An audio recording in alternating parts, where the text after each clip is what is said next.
What's up, Dennis? What's up, Bubbles? Not used to seeing What's you up, without your hat. fellas? You got like a nice supervillain look going to you. Yeah, I was gonna say, I don't know if it's the background or just the camera, but what happened, it looks like it took all of the hair on your head and it put it on the bottom here. I don't know if that's for camera Austin trick. Powers, welcome to my underground lair.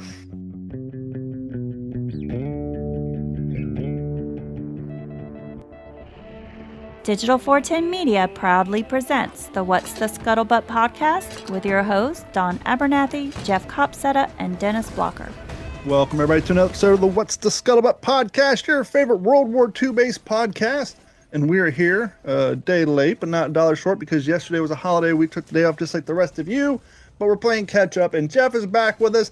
Dennis is here, looking like a supervillain on his own private island, playing with his laser beam. What's going on, fellas? I just realized you just changed your background in like the split second. It was completely different. It was a rotation. You got a rotating background going. Got a little Tarawa action going on there. Nice.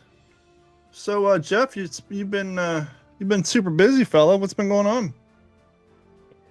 Yeah, it's the beginning of Living History season and air show season and all that. So yeah, I've been pulled a few different directions and it's been a lot of fun having Dennis, really fully integrated into the hobby, and being able to support and add on to the display, right? I mean, Don, some Mhm. of our listeners know, you do these events and you bring all the stuff and the tables and everything's heavy and you're putting everything out and you lose your voice after 2 days of talking to 10,000 people, and it's always nice to have a variety, right? I mean, I concentrate typically Air Corps. Don, you typically concentrate Marine Corps, and I know over the last 10 or so years doing this kind of traveling, there's not usually a Navy contingent. No, there's not. Um, We're lucky we have.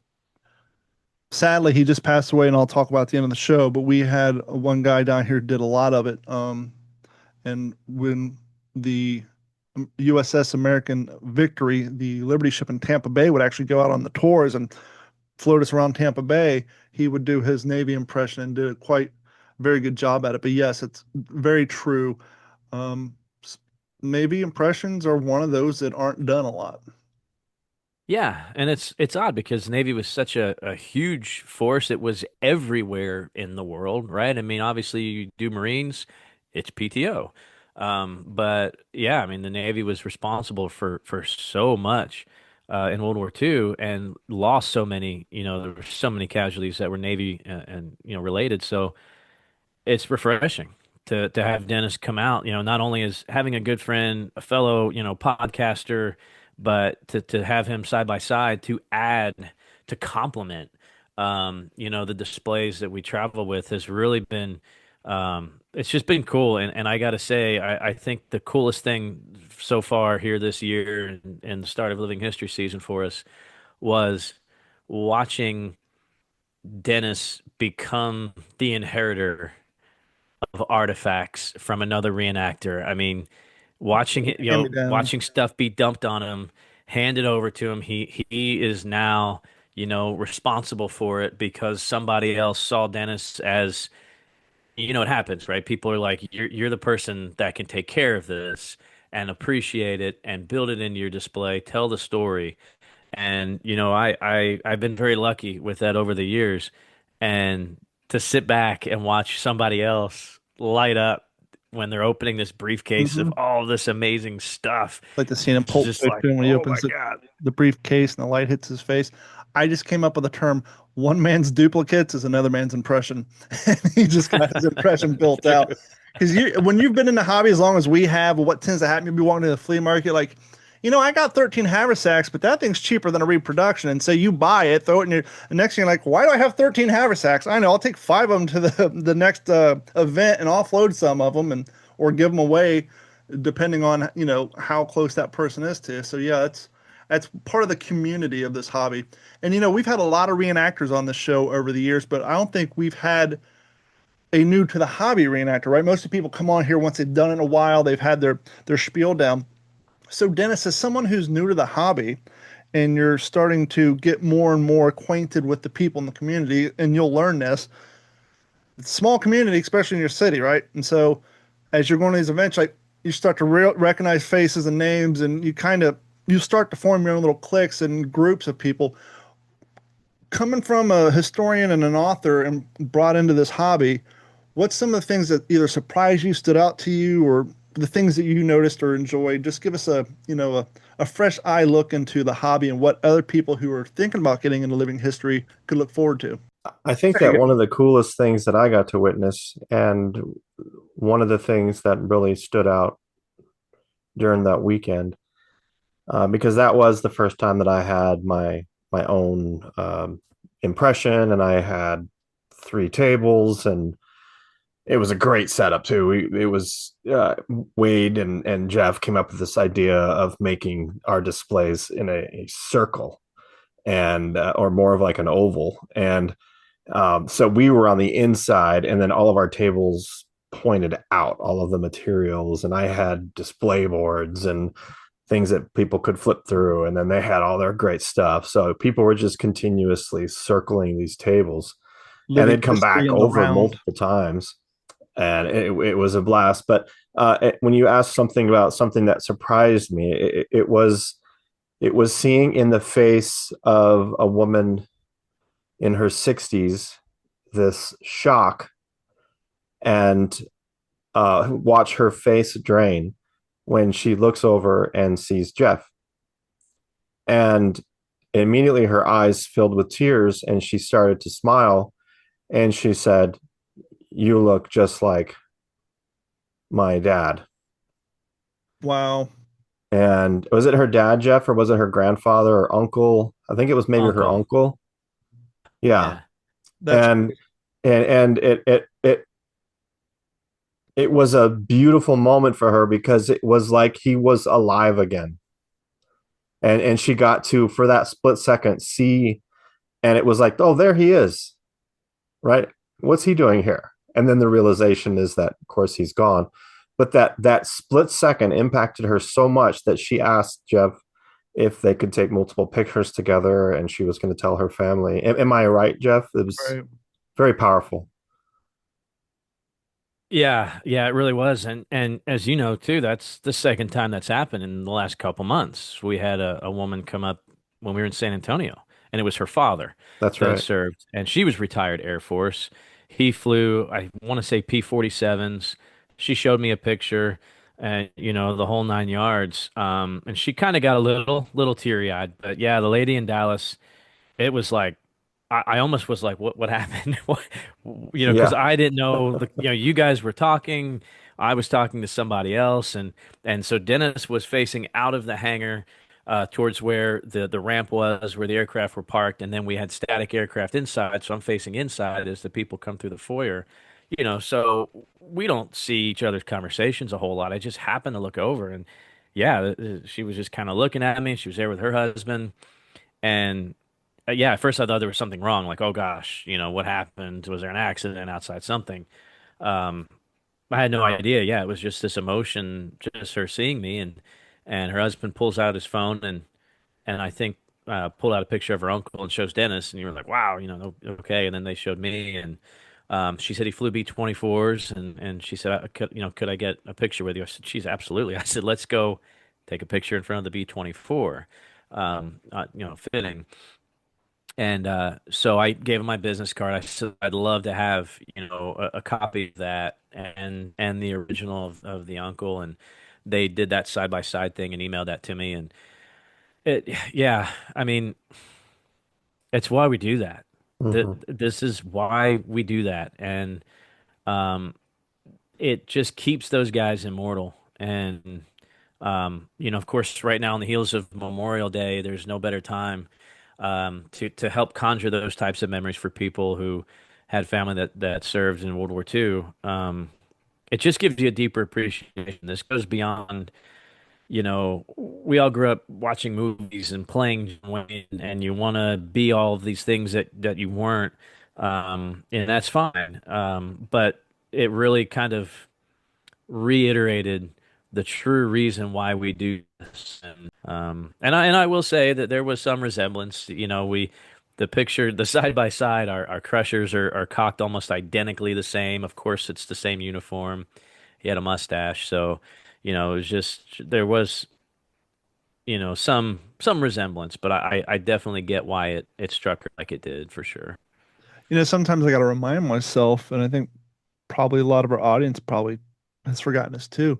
Living history was actually one of the first forms of history, right? Back, years and years back, Native American times, back in caveman times, back in, European times before, everybody was literate and could write.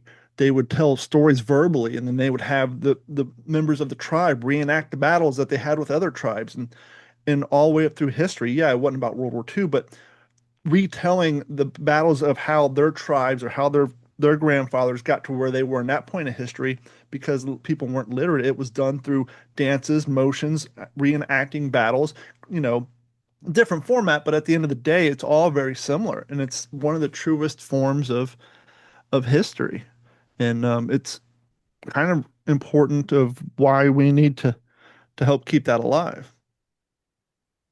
Yeah, it's very cool. And yesterday I was out at the cemetery out in the small town, Casterville, and Memorial Day, I had something I do with my girls. This year they weren't with me, but I'll go find the headstones of veterans that have been overgrown or covered with mud. Some of them are half buried under mud that from the rains, and then I'll restore them. I took a weed eater with me, and scrub brush and this and that broom and a couple other things, and get it back to them. That I bought little spinners, little pinwheels at Walmart, patriotic pinwheels, and a flag, and some flowers, carnations that were red, white, and blue. And I put a flower, and a flag, and a pinwheel at each headstone. And when I was done, I decided to walk up the hill, because looking down, you just see all of the headstones and all of the flags where the veterans are. And it was just stunning, because this is a small town, and it was just so many flags. And I was sitting underneath a shade tree at the top of this hill, just looking over everything. And I had my little harness and my Bose harness that plays music out. And I was listening to the song from Saving Private Ryan, Visitation to Normandy, where it shows the elderly gentleman walking up to that song was playing. I had it on a loop over and over and over again as I was doing this work. And as I'm sitting up there, and you asked earlier, Don, about how it was to then come into this community. I glanced down at the headstone next to me where I put my chair, and it is a fellow's name, Mangold, and it says U.S. Army Air Corps, 8th Air Force.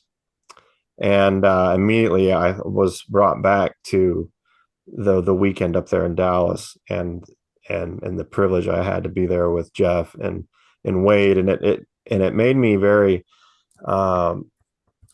circumspect in the way that I was processing what I was doing. And I pulled out this cigar that Wade had given me, and I sat underneath there, and I'm sitting among all these veterans, and I'm just smoking this cigar that was given to me by Wade, who's got his own impression that he does, which is always excellent, in the Jeep that he had there.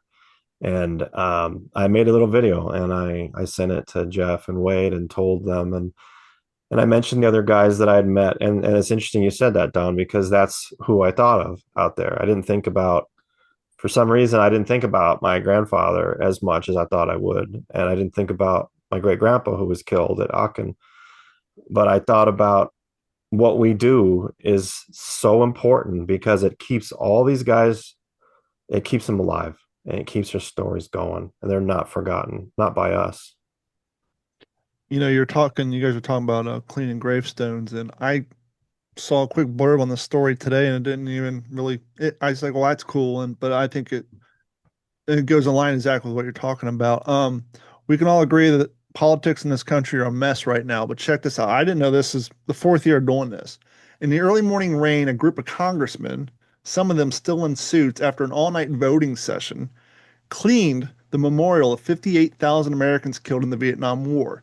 The group calls itself For Country. This is their fourth year in a row washing the wall. Jack Bergman, a retired Marine Corps lieutenant general, is one of only 3 Vietnam veterans still in Congress. So a lot of these guys in the video scene, some of them are 3-piece suits, some of them have their veteran gear on, but these guys, active congressmen, some of them are up voting all night. They're out there with scrub brushes out in the rain, soap, and they're cleaning the Vietnam Memorial Wall in Washington, D.C., which is very, very cool to see. That's cool. And so shout out to them for that. Just because we're on the topic of living historians, Memorial Day, and the community. One of the things we all love about doing living history is the community, especially when you've been doing it as many years as I have. There kind of becomes, in your individual community, your states, your regions, a lot of reenacting is a regional thing. Like for us, we have Florida and a couple of guys from Georgia and a couple of Alabama boys always roll in. But there's always the reliable face, right? There's always the guys you know that are going to be there, or the guys that if they're not there, you're like, what's going on with that? This year, the Florida Living History community, we've lost 3 of those gentlemen. We spoke about John Thomas about a month ago, 2 months ago. He's the gentleman who got me into doing First ID. Then about a month back, Jerry English passed away. Now, Jerry, I don't want to go on record to say his age. I don't know exactly, but he's been around. Him and John Thomas were both there. Like when I started, they were the veterans. They were the go-to guys. And there was another gentleman that passed away too, which completely caught me off guard. He made the announcement a few months back that he had stage 4 brain cancer. And this is another contemporary of mine. The guy's probably 6 years older than me. His name was Mike Alvarez. Mike's uncle was in the 82nd Airborne in World War II. He was a historian through and through. He did Civil War, Spanish-American War, World War II, World War I, the whole gambit. He had the uniforms, the gear. He knew everything. I have a bunch of my photos. The 82nd Airborne demonstration I did where I'm sitting when we did that video. Mike's sitting behind me when we're walking out. Mike's in there. So Mike just passed away. His funeral was last Friday. He had some of his living historians doing color guard in full uniform. We're having the Zephyr Hills event where we're doing obviously D-Day, but we're also going to have a memorial to Jerry and Mike and John as well. It got me thinking, we're all of age cats now, right? And World War II living history, Civil War living history, that's one thing. But I got to think, it's not even relegated down to that. It doesn't matter if you're a little league coach, right? And all the coaches on your little league conference are all in their 30s and 40s, or let's say you're a Boy Scout or whatever, any sort of extracurricular activity that requires logistics, planning, organization, funding, you have a core group of guys, right? And a lot of those guys have been doing it forever, and they're getting older and older. And sadly, life happens, whether it's cancer, old age, accidents. These guys are going to start dying out. And all of a sudden, that community is getting a lot smaller, especially in areas like living history where we're not replenishing with younger kids, right? It's getting harder and harder. Well, for a while, we're starting to see a little bit of injection now, but it's getting a little harder and harder to replenish. But even if we are replenishing, what kind of happens is you got the middle ground guys, the guys we like to show up, set up, and take on the least amount of responsibility, right? We just want to be responsible for our stuff and then leave. But I just want to remind everybody, and I kind of got pulled into this 2 years ago with VKE when Art retired, where Paul and I took over VKE, and now Paul, Nate, and I are kind of trying to do more to help maintain the living history here in Florida. But I just want to reach out to our audience, say, hey, if you're a living historian and you've been doing this for a while, you know your community, and you show up, you bring your impression, you're killing it. End of the weekend, you're picking up, you're going home. That's fantastic. But do me a favor, your next event, look around, see who your organizers are. See who your community leaders are and ask yourself, who are their replacements? Who can we count on to keep this community alive in the event that something were to happen to them? And ask yourself, is that something that you could see yourself doing? Not now, but maybe just kind of stop. And once again, it could be little league, whatever. Ask yourself that. And if the answer is even remotely yes, go talk to those people. Not say, hey, I want to replace you, but say, hey, can you kind of show me the ropes of this thing so I can help you out?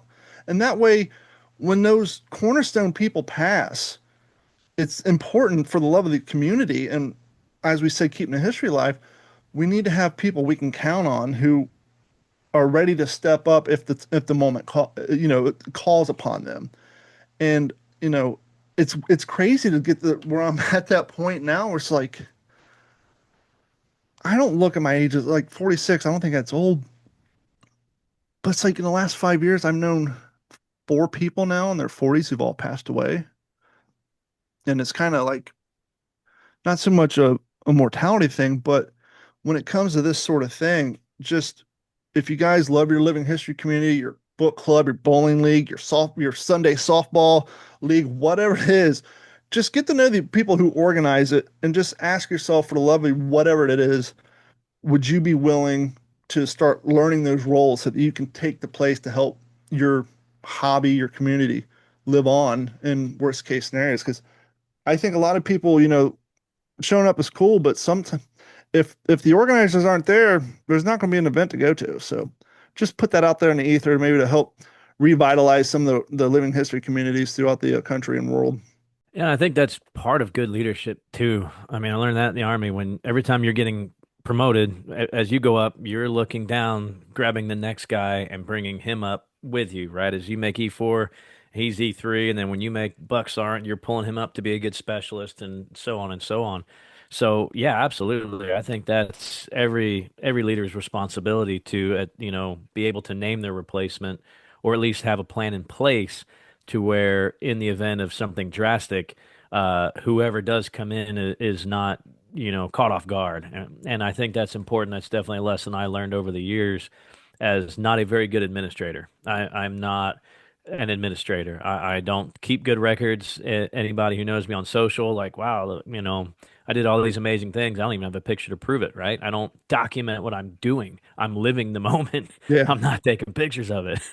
So, but I mean, having been in several, roles with responsibilities in the community, in living history, and so on, yeah, that to me, that's that person's job. That's part of the responsibility. And to your point with the young folks coming up, man, Dennis, I know you're probably thinking of him. That kiddo we met in Dallas. So we met a reenactor, Don. You're gonna love this. I am probably the biggest Memphis Belle fan you'll ever meet, but I may have met a very close second. And the kid's not 18 yet, but his impression was spot on. And it's not just, oh, I'm 8th Air Force, or I'm 91st Bomb Group, or I'm 324th Bomb Squadron. No. His impression was the raid on November of 1942, early on in the Memphis Belle's career, when it was a low-level mission to the coast of France. It was not a high-altitude mission. So they wore different things. So that's what that was his impression. That's risky move going early, because the earlier you go, the harder the crap you're trying to find to be authentic is. Right. And he even had the early war Mae West, the B3. Wow. Inspection stamped and everything was dated perfectly, and the kid's not even 18 yet. So that right there really gives me hope. There is another generation that's going to take it over. I mean, it's just the natural course of things, but we cannot think that that's automatic. Yeah. It's up to this core group to kind of bring up the next generation, the passing of the baton, so to speak, and it'll come. And well, and plus we got to maintain his events, right? If we stop maintaining the events, stop scheduling, there's not going to be an event for the young kids to go to fall in love with the hobby.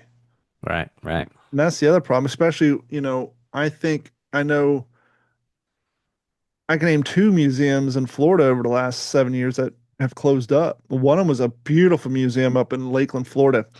Thing was immaculate. You walked in there, it was one of these things where it started out as a guy's private collection, and he kind of rented a space, and then through attendance and donations, he had almost like movie sets. You go around the corner, you're walking down an alley in the French Resistance, and you see a store shop with a broken window. You look inside, and there's a German machine gun nest built in there, them G42s.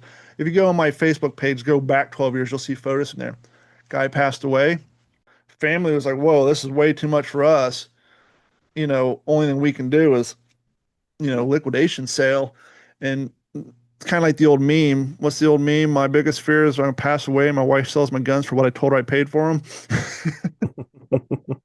But more importantly, that was one less quality museum, or just one less museum in general, to have events, because they would have us out there twice, 3 times a year as a fundraiser for them. But for us to do living history in this beautiful backdrop, it was just so awesome to do. But in order to maintain this hobby and to maintain a community, you also got to, find people to maintain the events. And more importantly, you got to show up, right? These guys that schedule events go out and do logistics.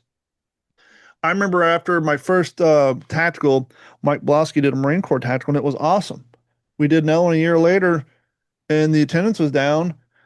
And he's like, the amount of logistics and organization and the funding and all the stuff, the planning I put in this, that not having anybody show up, it's like, it just knocked the wind out of his sails. And so, Jeff can tell you, this stuff is not easily organized. It's not easily done to find time on calendars that doesn't conflict with other people's events. And so, yeah, our job is not only to show up and do history, but to show up for the events to make sure they're going to be around next year and the year after that. That Saturday was a freaking blast. We got up early, and they opened up the hangar doors, and immediately a gust of wind blew all of my displays down. Oh, the value of paperweights. The weakness was revealed, and I'm just like, oh man, I was super bummed. And so my mind, I'm processing, okay, what assets do I have? What do I got to do to keep these display boards up? Because they're awesome display boards, and but I was looking off to the side, and I saw those stanchions that keep people in line or keep people from going off limits. Mm-hmm. So I asked, and they let me use. So I put those on the table, and the stanchion pulled the cord across, and then as the wind was blowing, it kept everything. It worked. That start of that day was just a blast. Getting to meet everybody. The conversations, a fella coming up to me with a brief, he saw, your table speaks about you, as a person, as a historian, as an impressionist, as a person who loves World War II history and wants to preserve it. And this fella saw that all the work that had been done, and all the detail and the great artifacts and this and that. And he was feeling his mortality. He had felt he had a close brush with death and had lost about 80 pounds, and he looked skeletal.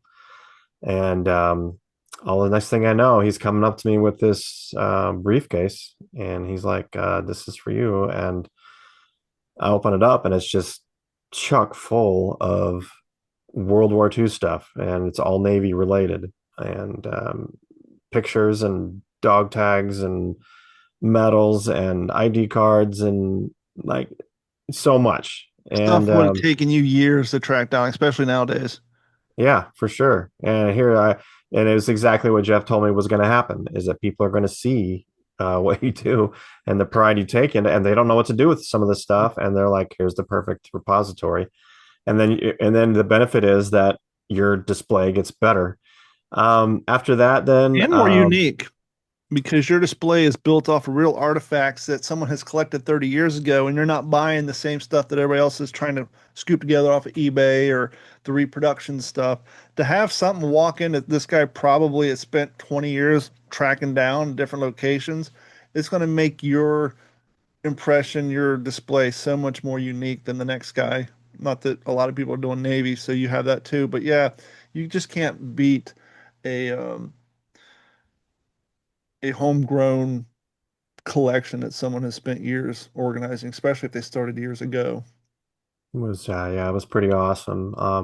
After that, they closed up shop, and then everybody left, and the guys started. It was fun to watch all these grown men giggle as they got into their their different impressions, and because now it's playtime and they have all these, they have a B-29 there, you got a B-24 there. And so it was a Hollywood city. It was like reenactments, great pictures taken from inside the B-29, and everybody's in their proper positions. You got every seat is manned, and these just great photographs were taken. And I'm the Navy guy, so what are you gonna do? Hand me a fire extinguisher. I'll make sure the engine doesn't light off. But it was a lot of fun. And then we rolled in a circular table in the middle of all of our tables, and we sat around and had brats and some baked beans, and we had some whiskey that I brought, and we went out and smoked some cigars that Wade and Jeff brought.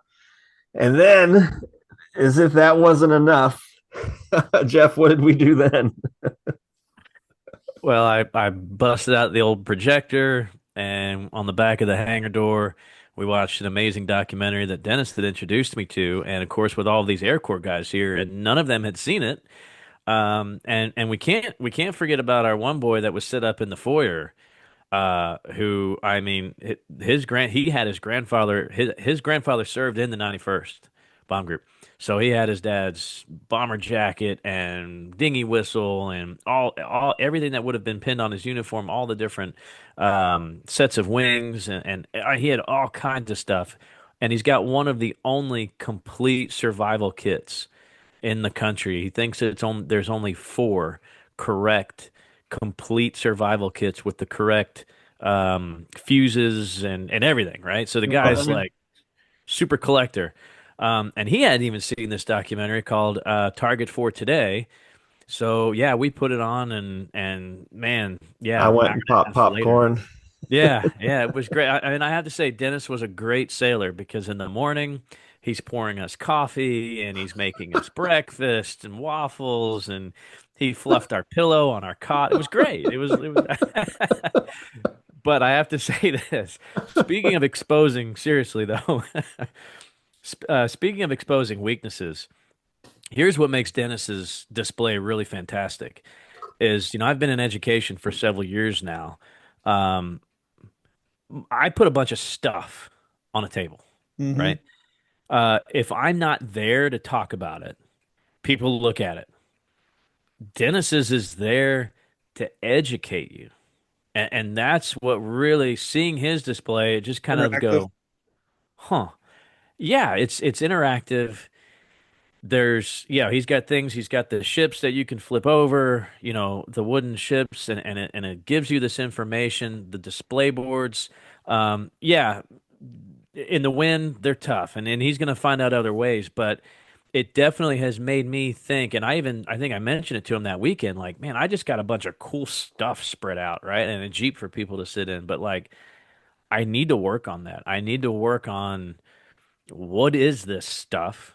Mm-hmm. What's significant about it? Because again, if I'm there, which I usually am, hey, here's a whatever, and check out this silk map, and look at the difference between a 50 caliber and a 20 millimeter cannon. Like, I got all that, right? I've got everything to generate any kind of conversation from survival, escape, evasion, your gear, personal effects, the goofy stuff, the hair tonic, what a shaver looks like, to a bar of soap. I mean, I got all that.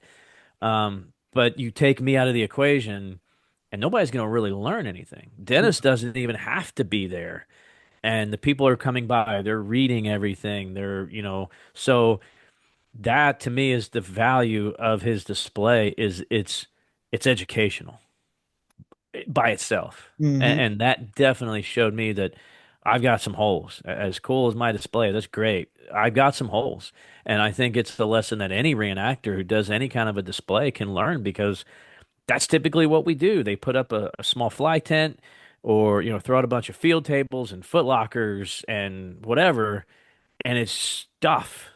Yeah. Like very rarely, unless now again, when I was at the museum, that was different because that was our job.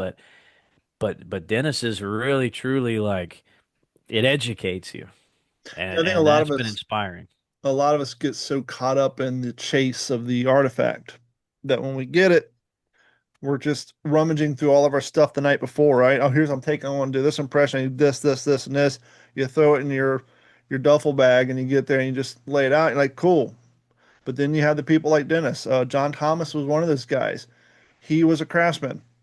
His daughter was artistic. So if he was doing the first ID on D-Day, he actually got on the bandsaw and made the continents and the arrows and the landing, and his daughter painted them all up, and he had literally boards, like plywood boards of the landing maps of Normandy or whatever event, and he had the big first ID logo made out of wood, painted red and OD green. He had it all.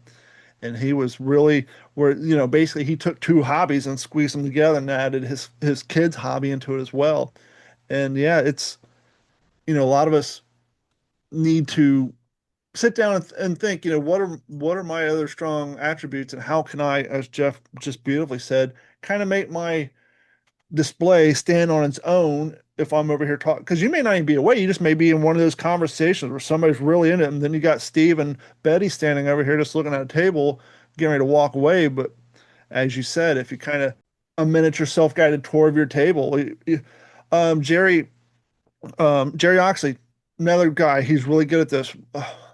Before COVID, we had the honor of doing the Army's, as Jeff can tell you, every year they have the Army birthday, and every state has in different places. Here in Florida, they would have it at the Hilton in downtown Tampa, and we ran an event 6 months before. The guy who organizes it came to an event, saw our display, got a hold of Jerry. Next thing I know, we're in the Hilton downtown Tampa, setting up, the X traps on their carpet and creating a D-Day event. But Jerry had his display, but he had little cards. He printed up little cards under these items and little, just kind of like you said, Dennis did, just smaller. Here's what these items were. Here's what they're used for, so that when you're engaged in conversation, your display can tell its own tale. And I'm real bad at that. I need to get that sorted out too. I'm glad you mentioned that. That was something that was interesting for me to see. Was I almost felt like it was better if I didn't talk to anybody, because then I was going to take them out of what they were experiencing. It was kind of cool. And it was neat to look back. I have this neat display that shows the Normandy beach and the LCIs, what beachheads they hit. I have the zones all colored and written out. And then I have on there the LCI, a little wooden ship, and then it's black, and then it's painted what number LCI it is all along the beaches of Normandy. And some of them are offshore because something happened to them. They hit a mine and sank or something like that. And just for our audience to say, how big are these? Like 2 inches, 4 inches? An inch? No, the ships are probably a half inch. Okay. Maybe even a quarter inch. Were Probably these, a quarter inch. did you make these, or did you find And the ones on the billboard, on the poster board, they're a quarter inch and they're numbered. Yeah, these are all things that I hand made. And then on the table there are probably, what would you say, Jeff? Like 6 inch, 6x3, and they're the shape of a ship, and it's also the LCI, and it has a little knob, and so you can match the LCI on the table to the one on the board, and you pick it up and you flip it over, and it gives you bullet points of what happened to that LCI on those different beaches. And that was really fun to see, look over and see a dad pull one up, or a young kid pull one up, and then call over to his dad and say, man, the 91 was at, Omaha Dog Green, and I had no idea that these ships were even there. And look what happened to it. It hit a mine and then it was backing off, and it hit another Teller mine, and the troop compartment number 1 was full of troops, and it caught fire and burned up all 50 guys. And, to see them learn that there was more to Omaha than the Higgins boats, the ramps coming down, which of course, we all know about. But how did you come up with that idea, especially being so new to the hobby? That one actually goes back to my work with the LCI Association, and I was in charge of growing their archive. It was something that I volunteered to do, and I took it from, it was their index for their archive was about 10 pages, um, just on the front, and then I grew it to 150 Wow. pages. And so I just made several campaigns to get artifacts and memoirs and things from the guys and their stories and pictures and this and that and reports and all this stuff. And so we had here in Fredericksburg at the National Museum of the Pacific War, I convinced the LCI Association to donate their archive to that museum, because I knew that they would take care of it and watch over it. And so we had a big ceremony. And so guys came from all over the country. LCI guys came. And I wanted it to be a huge event. So part of that was that I had gone to the archives in DC and I scanned literally probably 2,000 pictures of LCIs in the Pacific and Atlantic during World War II. So then I had a fundraiser campaign, and my goal was for this meeting where we were going to donate the archive to the museum, is I thought, how cool would it be if we got to display these pictures for people to see? So we raised the money, and I made a couple hundred of these 8x10s into 8x10s, and then all along the walls in the Nimitz Hall there in the galley, and that was not in the galley room, in the, what do you call that, the dance floor, what do you call that, Jeff? Oh, the Nimitz Ballroom.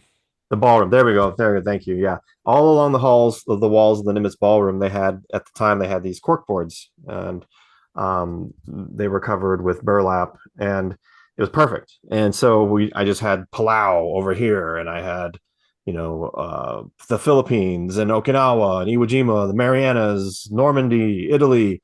And so as the LCI guys and their families are filing in, they're just aghast. They didn't know these pictures even existed. And they're just beautiful from the combat photographers. And they're just milling around and they're doing all this. And part of that whole presentation is that I wanted to have an interactive display that the guys could go up and see what happened, and they could have their families there and their grandson and their kids, and okay, pull this LCI up and flip it over and you can see what happened to these LCIs. That's a long way for me to tell you how I got the idea for that display board. I want to pause real quick for the importance. Okay, you said these guys walked in and there's photos that they didn't know existed. For our younger audience, we take photography for granted. Everybody has a camera. You can shoot off 2,000, however many photos your SD card can hold. You can shoot off and record videos in HD. Wasn't that long ago when the three of us were young that you would buy film for your 35 millimeter camera at $13 a roll for 24 photos, and you had to pay $9 to $10 to get them exposed. So every single photo cost money. Well, go back 40 years prior to that, cameras were even more expensive. They were harder to come by, and they weren't forgiving. People don't know the importance of a light meter, aperture settings, ISO, all that stuff. And so for these guys to walk out of nowhere to see photos, and maybe not of themselves, of situations or guys they knew from 1943, to have your youth come back to you in full black and white grainy photos, that had to be like almost a shock to the system, because once again, they came from a time where you maybe took a family photo once every 3 years. Not everybody didn't have 1,000 photos of themselves.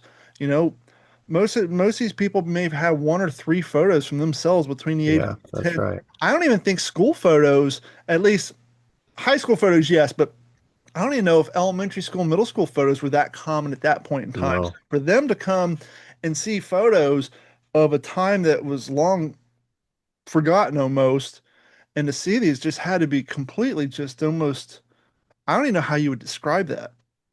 Yeah, it was surreal. Yeah, it was surreal because the photographs that were taken were done by actually trained combat photographers in the Navy Department or with war correspondents who then turned over their stuff. And then also the Signal Corps had some great photos as well. So, they walked in, you can imagine. And the whole time they were playing, I've got overhead, I've got playing on a loop the soundtrack for Medal of Honor or European Assault, right? So there's this great, amazing Michael Giacchino music playing the whole time they're there. And then on the big screen, I have playing an actual wartime LCI training video where they were training the crews on the different positions and how to beach and how to retract from the beach and lower the ramps and this and that. It was just all around just this tremendous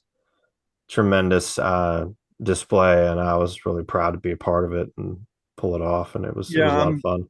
I'm sure when those guys left that night, they're like, this was far more than I was expecting walking up in here. I was expecting, maybe some music, a sit down ceremony, and cutting the ribbon on a new display. But to walk into something like oh my gosh, yes. I got to tell you guys too, one more thing, and for our listeners that I think everybody will really appreciate is my brother-in-law had come down with my sister from Alaska, and he was active duty Coast Guard bosun's mate. And what I did was I put him up in the up in the balcony, and my dad came, and he was in his full dress uniform. He's a retired Air Force cop. He's a master sergeant.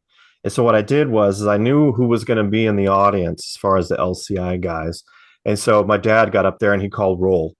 So he got up there and he said, motor machinist mate, first class, John Comer, LCI 502. And then John Comer, the president of the LCI Association, would stand and say, here, or present. And he'd sit down. And then Dad would say, Seaman first class, Royal Wetzel, LCI G70. And Royal Wetzel would stand and say, here.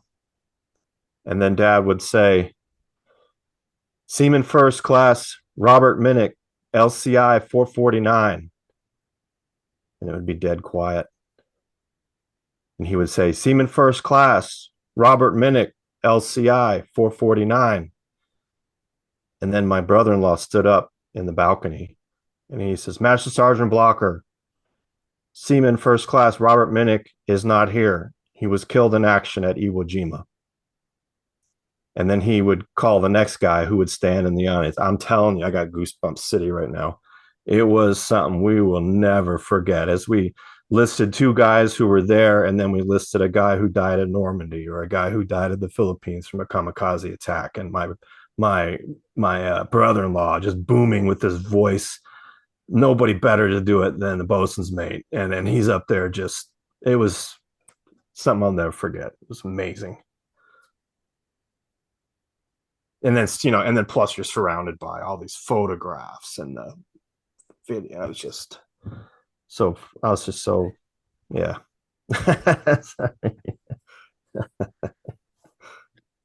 You guys were talking about, Jeff, you're talking about when you woke up in the morning, Dennis, your sailor was fluffing your pillows and pouring your coffee. There's something about waking up at an event, right? Especially if it's an outdoor event, because you cots are comfortable for about 3.5 hours, and then you're just tossing and turning. If you're a side sleeper, I'm sorry, your life is going to be terrible for the night. So you're going to roll out of that rack at 5:36 in the morning anyhow, especially if it's outside. But there's just something about waking up in a uniform that you wore all day yesterday, same socks, sleeping the itch, and there's being, I remember one year I was at a air show. I can't remember which one it was.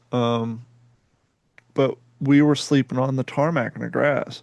And the way my pup tent, I opened a flap, sun's coming up, and all these World War II aircraft are just parked on the side of the tarmac. And just to be sleeping in a uniform, because, it's early in the morning, the F-16s aren't flying over, the Navy's not playing their techno music at their booth yet. You don't have the smell of hot dogs walking through the air. Hey, you looking at your tent and seeing the shadows and the silhouettes of all these airplanes. So it's just, you can't beat it. And you got to have the people who are willing to do that morning routine.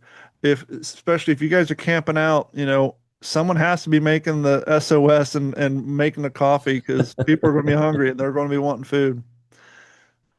I remember when we were at, I have a video of this somewhere. It's the only time I've seen it done. When we were at the 80th anniversary of Tarawa in Fort Morgan, Alabama, we had such a big turnout just for our Florida guys. We made spaghetti for dinner. The pot of our spaghetti sauce was so big, we had to stir it with an entrenching tool. How much spaghetti sauce we had, like That's awesome. it's like it's like this ladle isn't cutting it. Here, I dusted it off. There's no such thing as hygiene on Living History Week, and you can be out diving, running in the mud, have black powder. Just give me that Spam, whatever.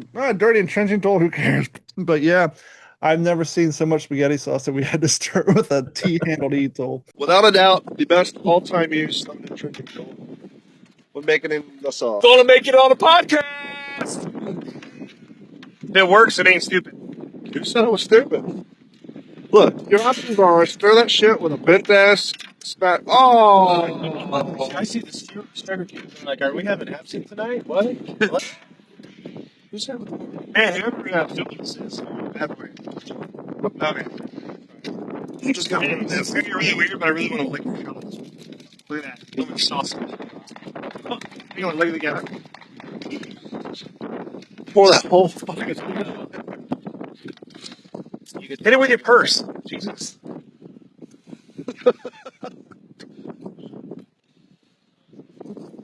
That's good. That's some old people. And I remember the joke was because that was actually during the Marine Corps birthday weekend, and we had it was sponsored by Marine Corps League, and we had some active duty and retired Marines there. And the joke was we shared some of that spaghetti with the people, and we were making it. The lid fell off of the peppers, full of peppers in there, and so. I don't know if you guys know this, but at the Marine Corps birthday, they kind of have a tradition where you can kind of call somebody out for their nonsense. I forget the terminology they use for it, but someone called out one of my guys for how spicy the spaghetti sauce was. He's like, I was told to put in a skosh. I just put in a skosh. And like the whole joke that weekend was a skosh of chili peppers. It was just too damn hot. You could hit it with your purse. Jesus.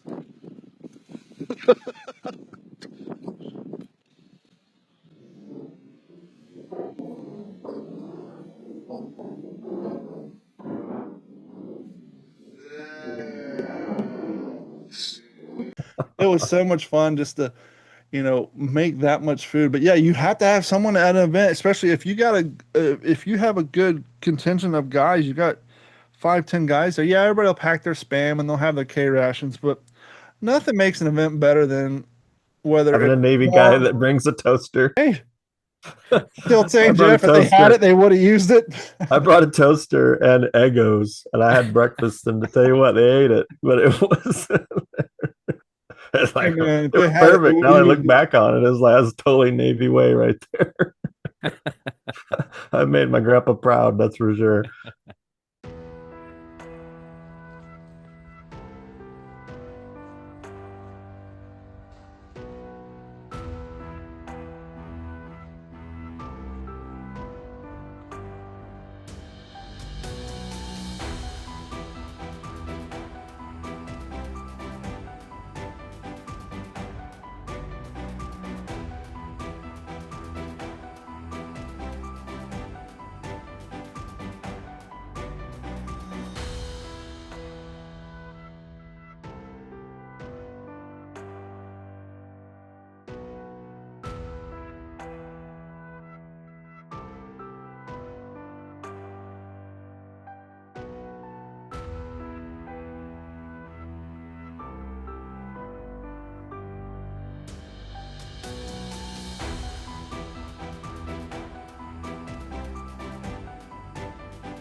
1897 trench gun.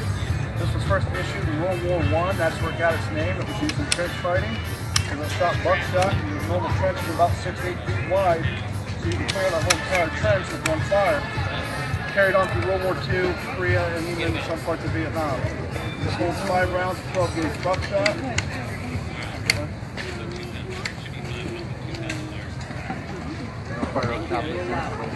Okay, watch yours.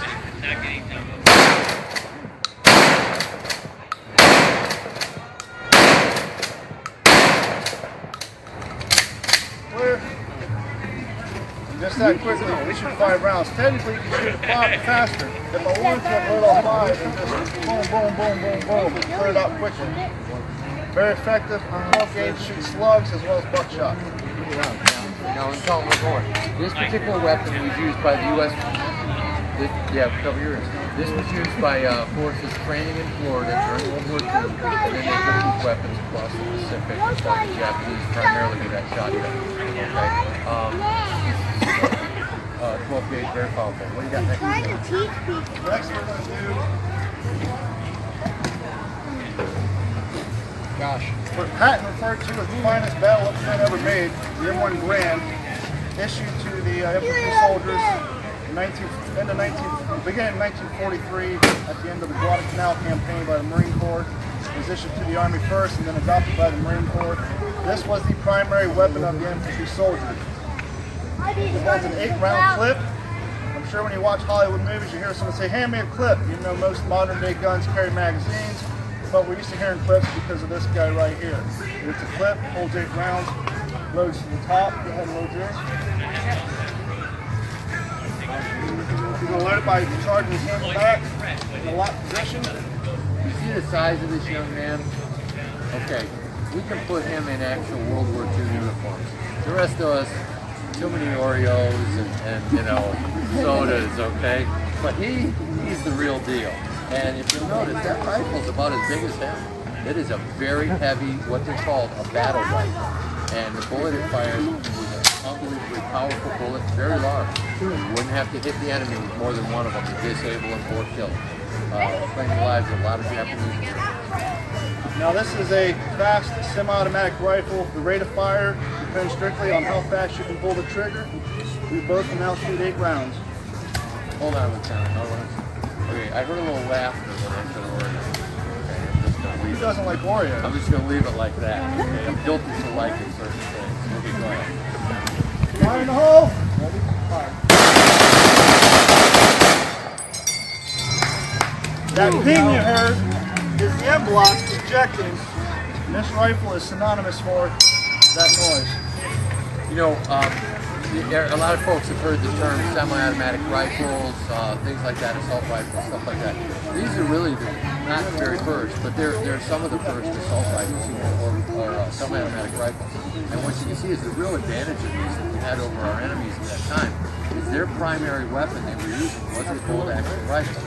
Bolt-action rifles are fine, and they certainly claimed their share of American lives during World War II from the Japanese and the Germans. However, there's no comparison between a bolt-action and a semi-automatic rifle like the M1 Grand. It's definitely a superior weapon. What we got next, Sergeant? Well, the Major was just talking about bolt-action rifles, and this gentleman has his 1903 bolt-action available, so why not show it to you? Now, as I stated before, the Marine Corps landed in Guadalcanal on August 7, 1942.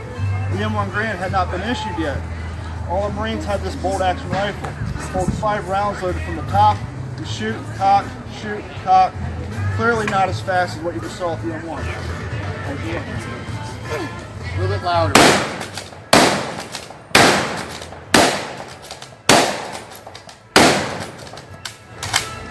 Now, as you see, even though it's not as fast as a semi-automatic, a well-trained soldier can get the rounds down range as fast as hand can move. And a lot of the Marines were very disappointed when they were told to turn over the 1903 to pick up this high technology newfangled M1 Garand. A lot of the guys didn't want to do it, didn't have a choice. They did it and they learned it, and they learned to respect the M1 Garand. I want to point out that the reason this kid is so good with that rifle is he's not on the next one. Okay, what's next? Next is the mother of all rifles, the Browning automatic rifle, chambered in the same 30-06 as the M1 Grand, but it's fed through a box ammo holding 25 rounds or 32? 20. 25 rounds. 20. Now, the particular reason for this rifle, this would be your basic fire rifle along with a machine gun like that's available over there. This person you would lay down as a base of fire along with his gunner assistant who would have more ammo and a rifle as well. They would get in a fixed position and try to lay down cover fire or clear someone out of a fixed position while the infantry advanced and flanked out. Do not smirk at this thing. It weighs 19 pounds. That may not sound like a lot, but when you run with it, quite a bit. Hold on a minute, Jacob. Let me explain something to you. Does anyone here know what base of fire means? What we're referencing when we use that terminology? Okay, let's say you have a squad of 10 soldiers. All right, you got 10. 2 of them, that's a lot. 2 of them are going to have the Browning automatic rifle, extra ammunition for it, and that other soldier will have a smaller, lighter rifle. And he's the assistant to this gentleman. Okay? They're walking through the jungle in the Pacific, or they're training here in a Florida field, and the sergeant's got some dummy rides down at the end, and they're using grenades. And they fire a couple caps at those soldiers. They go ahead and take cover on the ground. They lay down that Browning automatic rifle, and they start pumping rounds towards that enemy, shooting them, trying to suppress that enemy and keep that enemy from shooting back. In the meantime, the lieutenant orders 3 men, the assault team. No, what you got? Explain it. The Alpha team. Okay, they're gonna order them to flank the enemy, and his job and his assistant's job is to go ahead and keep them suppressed. Because as long as he's firing, the enemy's keeping their head down, which allows our men to get closer to the objective in a safer manner. Because the enemy would wait until he reloads before they start returning fire. That's what we're referencing base of fire. Okay, so are you ready, Jacob? This one's extremely loud. Very loud. Close yours, Jake. Close yours.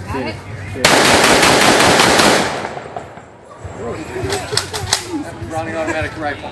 Now, pretty impressive, right?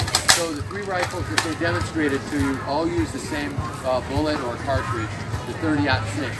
Does that make supply issues helpful if you're taking a big transport ship and moving across the sea with nothing but ammunition on it? Sure. It's all 30-06, right? Okay, so that covers those 3 weapons. What do you got next? Now, most of you guys will recognize a version of this machine gun in your gangster movies. The Thompson submachine gun, the one you recognize, has a vertical hand stock and usually a round drum, an adapter on the end which was called the cuts compensator. The idea of that was to help keep the recoil down. Well, as the war advanced, to keep costs down, they put a shorter barrel on it, they removed the cuts compensator, and they used stick magazines to lighten the load. There's large drum mags that the machine gun was very heavy. Now, interestingly enough, this machine gun and submachine gun, I apologize, it shoots a 45 cartridge, which is the same ammunition as 1911 shoots.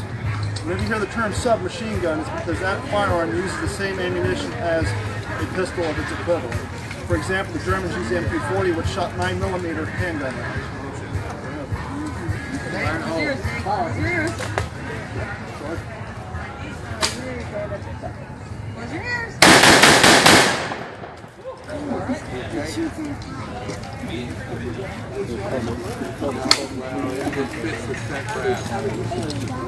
You know what? We have them up there, so it goes that way, and it's tricky.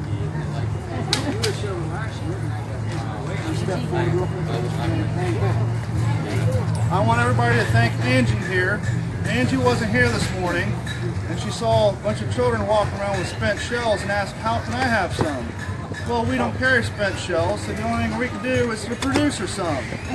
So, Angie's going to be nice enough to let the rest of you all share in her bounty of spent shells as soon as they cool down. One nice gun. And this week, Fantastic. one more second. One more gun. This is. What's that? Thank you. This is the Smith & Wesson 1905 revolver. I gotta reload it, but I'll tell you about it while I reload it. Good job.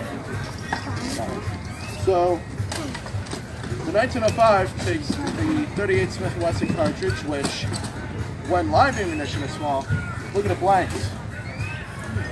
Puny! Not gonna stop anybody with that.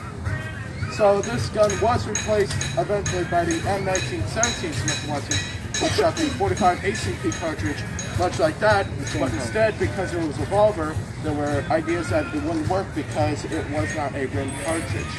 So they created these moon clips, which are shaped like a crescent moon, and those connected to the rims of the cartridge and allowed it to be loaded into the revolver.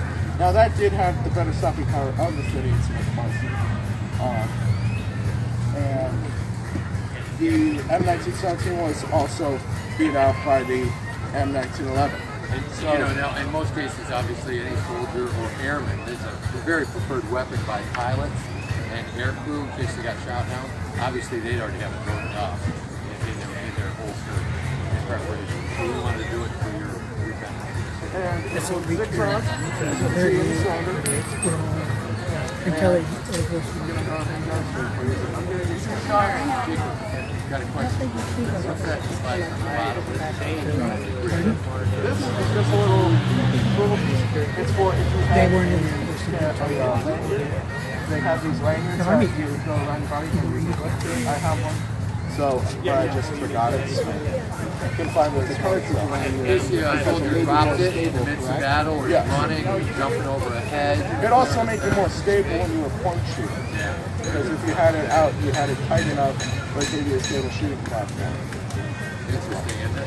You don't see them anymore. People wonder what that is. Yeah, even on the bottom of his section 11, he has a little part that you could put the lanyard on. And that made it a little more effective to point shoot, which is you're not really aiming, just pointing at you. Here you go. Colonel!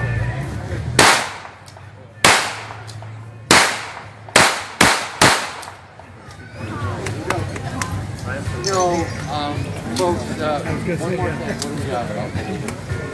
Now, as fascinating, as interesting as all these weapons are, the majority of your soldiers were back, quote unquote, in the rear with the gear and hurry up and wait. So how important all these things are, there was nothing more important than personal entertainment. Your Louisville Slugger and your baseball glove. You laugh, but baseball was so important. They had division teams, and you would have squad teams, and the squads would have interdivisional baseball games in their downtime. So as important as these weapons are, right here, your insanity and your remembrance of being home and what you did back home is far more important to these guys, which is why we have these baseballs and these gloves. And the technology back then, these gloves were pretty much padding. There's no pocket in them like modern day gloves. As you see, you can't hold the ball. So when these guys catch, they literally have to scoop it and hold it in. The gloves are basically just padding to protect the hand and less of a tool to catch the ball. Sometimes we'll be out here catching that, playing catch with it. It's difficult, and we always manage the ball hitting somebody you walk We have to kind of show you this makes it easier, right? Any questions? No? Now, Angie, at this point, I think your bounty is cool enough to handle. If you'd be nice enough to share with your friends, feel free. It's all yours, guys. Thanks, folks, for listening. Thank you. David.